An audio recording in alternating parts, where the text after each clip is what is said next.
People ask me this every year. Why do you do an honorable mentions video? Because I just feel like these movies deserve it, right? These are the films that got so close, yet so far. No, genuinely, I'm happy with my top 25. Less great movies this year than other years, but the top portion, I believe, is really good. So today, we're talking numbers 25 through 11. Maybe some honorable mentions for the honorable mentions. What? And for me, it's the most wonderful time of the year, so I need your comments, thoughts, everything down below. Is there a glaring issue with this list? What movie would you have put on it? And, well, you know, there are 10 movies not on here that will be on the best list coming very soon. Who knows, if I get enough likes on this video, maybe we'll release the best list tomorrow. I'm in the giving spirit. Like I said, we're giving a lot of love today. Let's talk about the films that almost made this portion of the list. How about Superman, the Christopher Reeve story, a great documentary. Transformers, or Transformers 1. A really surprising movie. Nickel Boys. I loved everything about this script. The POV thing was a choice, but overall really good. Kingdom of the Planet of the Apes. I just love this franchise. Longlegs. Not the scariest movie of the year. Absolutely not. But a really cool serial crime thriller. How about We Live in Time? This movie surprised me, man. Not seeing it on a lot of lists. I gotta give it its love. Alien Romulus, a really good, scary alien movie, deserves a shout out. I really enjoyed A Complete Unknown, really for the reasons that some people didn't. An unconventional biopic where you don't learn a ton about the main character. I get it. Heretic. Hugh Grant deserves awards, or at least nominations. Rebel Ridge. Aaron Pierre is a freaking superstar. This movie absolutely proves it, and it got so close to making this list, but it did make the top 3 in my Netflix original movies list. You can check that out. It's on the channel. I have a full playlist of all of my end-of-the-year countdowns. Again, repeating myself here, I've already talked about Hitman on my best Netflix movies of the year list. This was my number 1. Spoilers for that list. This is a great movie through and through. Glenn Powell gives numerous really solid performances, great chemistry. Don't want to repeat myself, but just a really good time on Netflix. Okay, so as much as I've praised and defended this movie, it seems a little low, and maybe my score's not as high as when I was coming off of that high, walking out of the theater with Mr. Flick Pick himself. But I'll tell you what, man, Deadpool and Wolverine, in a barren wasteland of a year for comic book movies, it actually delivered, in line with the other 2 Deadpool movies. The same sense of humor, maybe not as focused of a story or as great as a villain as we've seen in other Marvel films, but you know what, man? The MCU was back in this film. I had a great time, enjoyed the cameos, and Hugh Jackman genuinely giving a great performance. So people complaining about it, it made my best list. Look, what do you want me to say? I look back at the way I was feeling just 2 months ago, and I'm a changed man. Wicked surprised me through and through, man. I had such a good time. Yeah, there's some issues with the color. Whatever. I just enjoyed the experience. The music was great. The performances were awesome. I'm not going to sit here and say it's a masterpiece like some hardcore fans are saying, but hey, it's got hardcore fans loving it. How often does that happen? I had a good time, and I'm listening to the songs on repeat. I can't help it. I'm so happy this is on my list, because the first Inside Out is like an all-time Pixar movie, and so it was going to be hard for this to live up to that. Now, it's not quite on that level, but it takes those ideas from the first, explores them even more so. Doesn't have that one bing bong moment like the first one has, but it's just really consistent and emotional. Anxiety was great. Seeing Riley grow up, and that's my daughter's name, and every time I think about it, I get sad. I love this movie. Here's a film I just watched in time for the Critics' Choice Awards. This is I'm Still Here, an international feature player. It will be at the Oscars. Fernanda Torres gives an outstanding performance in this film. It's emotional. It's heartbreaking.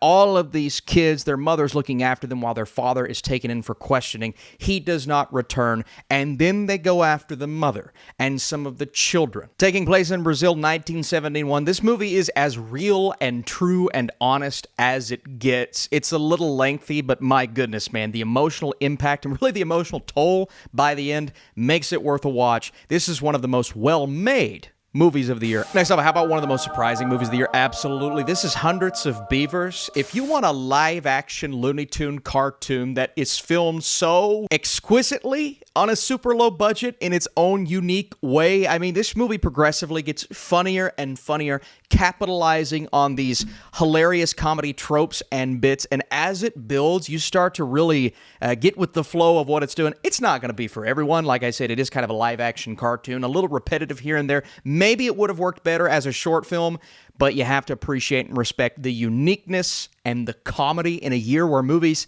just haven't been that funny. This and Deadpool and Wolverine, both hilarious in different ways. It had to be on my list. Anytime my guy Jim Cummings is in a movie, my Twitter mutual Jim Cummings, really nice guy. I respect and appreciate everything he's done with lower budgeted independent movies, but when he's starring in a movie, I'm excited. Overall, I think this cast is great. This has that No Country for Old Men, hell or high water feeling, but it's very different. It takes place in mostly one location, but it's basically a bunch of strangers stranded together. There are hostages. We don't know who is planning what, but just the dialogue between everyone involved and the edge of your seat madness that comes solely through the interactions of these small town folk. I love a movie like that. I love that this is a lower budgeted film that looks beautiful. It's shot wonderfully, and all in all, I was kind of enthralled. I think some will watch this and be like, it's not moving quick enough. For me, this is exactly what it needs to be. The last stop in Yuma County. It's really good. Let's go from heavy, slower pacing, emotional, to just this rampant, upbeat, building up to one major event in U.S. history. That's right. It's SNL opening day. You've got a young Dan Aykroyd, a young Chevy Chase, all of the stars played by actors like Dylan O'Brien, who just kind of sunk into his role. I think the whole cast is rock solid. Better than I thought they would be from the trailer, because it was kind of throwing me off.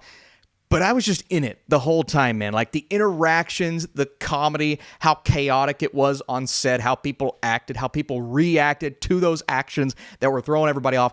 And just the unknown factor, like we don't know what this is going to be, or they don't, but we do as an audience. And it's so cool to see how this all came together. SNL. If you're an SNL fan, I think you'll like this.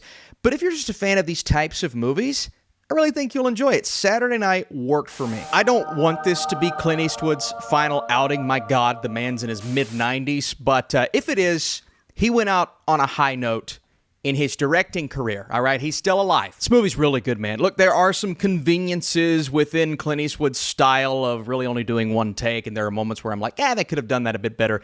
But the overall story, the idea of this juror knowing that he's responsible for this and there's nothing he can do but try his best to help out this other guy, okay? And then it turns into something completely different by the end with Toni Collette's character. So overall, really good. Nicholas Hoult, what a year he is having. Excellent in this film. Just rewatched it last night with my parents. They liked it. Well, my mom fell asleep, but she said she liked it. It's midnight. Look, they're grandparents now. We can't help it. Memoir of a Snail. Look, I tried to go as high as I could with this on my list because I just want a unique experience like this to be represented on my top 25 list. This is so unique. It's claymation. It's beautifully animated. It is a story that gets deep and dark. Like, this isn't a movie for kids. Do not mistake an animated experience as something that is solely for children.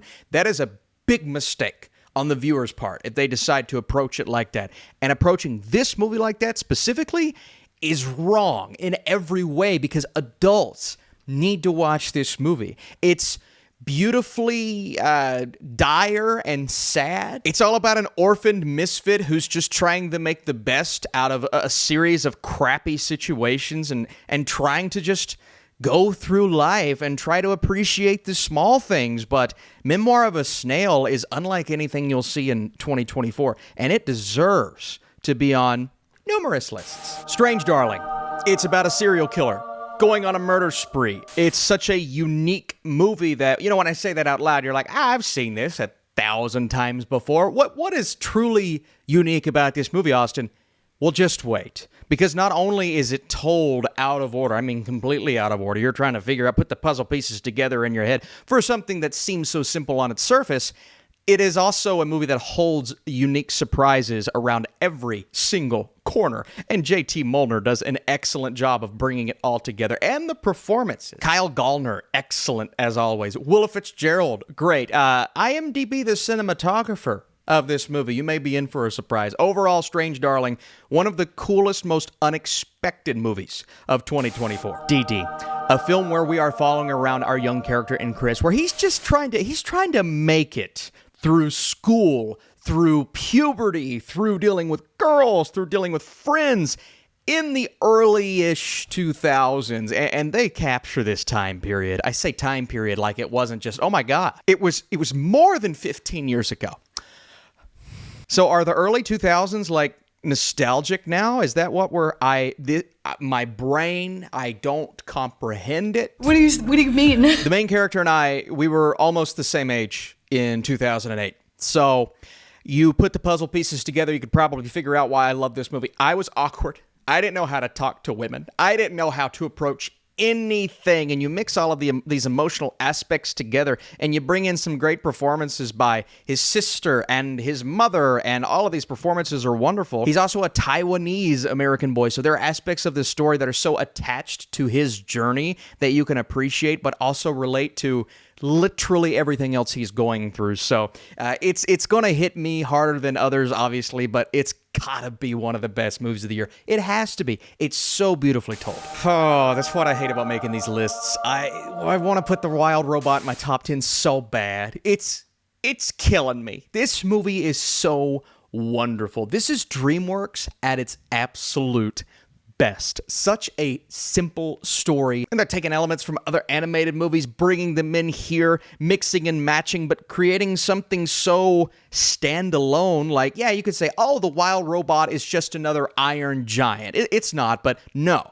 The Wild Robot is The Wild Robot, and I think other animated films will be compared to this. Great voice cast. Pedro Pascal, Bill Nighy, Kit Connor, Mark Hamill's in there, which is cool. Lupita Nyong'o is so wonderful as our robotic lead character that becomes nurturing and develops relationships, and it's just so beautiful. Visually as well, my God, this movie on the big screen, something else. Civil War was great. Alex Garland, and I know this movie isn't for everyone. It's timely. There are aspects to it that people were pissed off by. It's like, why didn't we get more details about how this got to this situation? I'm like, that's fine. We're painting a picture of this very specific group of people in this very specific time, what they're doing, taking pictures of this civil war between all of these factions, but also like the brutality of it and how it impacts our main characters. And man, I thought this was just, he's really scaling back on his previous films. I thought Men was very outlandish, and he does that well, but this hones it in. It does things a little better than maybe I expected. It's grounded, but it's out there, and you've got these standout performances like Jesse Plemons. I mean, I know he was in the movie for 5 minutes, but come on. Stephen McKinley Henderson, Kirsten Dunst is great. Kaylee Spaney is having a year to remember. She was awesome. And again, it's not going to work for everyone, but it worked for me. It was very impactful, very emotional, and honest. Folks, I don't want you to think that this is the hardest thing I've ever had to do in my life, but this decision, this 9, 10, 11, 12 decision is genuinely horrible, and I hate it, and I want this video to end. I am having a very bad day. Don't make me do this. And I'm not just saying this because, Anora is probably going to win Best Picture, because at this point, it probably is.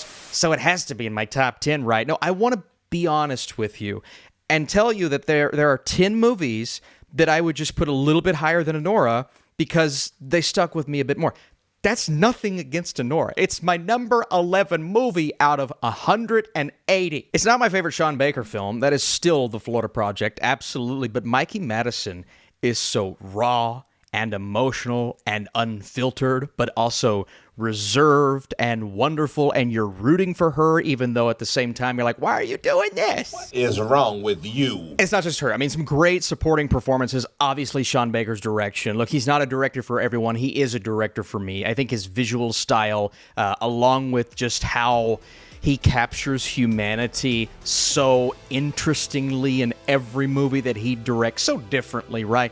But this is one of those films that builds and builds slowly in the beginning, but turns into something else, and it takes your breath away at a point. It's like you're watching Uncut Gems, like, man, I'm exhausted because how this film plays out in the third act. You're like, man, I just want them to do this, and I want her to be happy, even though they've both made mistakes along the way, but you're in it. And Anora kept me in it. And it is a great film. It just... There's something about these other movies in my top 10 that I had to just put slightly above it. And be honest with you all, man, I wanted to put it on my list. I'm sorry. So what movie did I miss? And what is your prediction for my top 10? Whoever gets the closest wins and gets a reward in my top 10 video. So do not miss that. You have to come back. And you could go look at my letterbox list, but it's completely scrambled and wrong. So it's up to you to put those movies in order. But let me know what movies I missed. Is there a film out there that didn't make my top 25, 35 that you're frustrated about? Let me know in the comments down below. Thanks for watching. Again, if you like this video, we may do top 10 very soon within the next 24 hours. Regardless, I love these videos, man. This was awesome. I'll see you soon.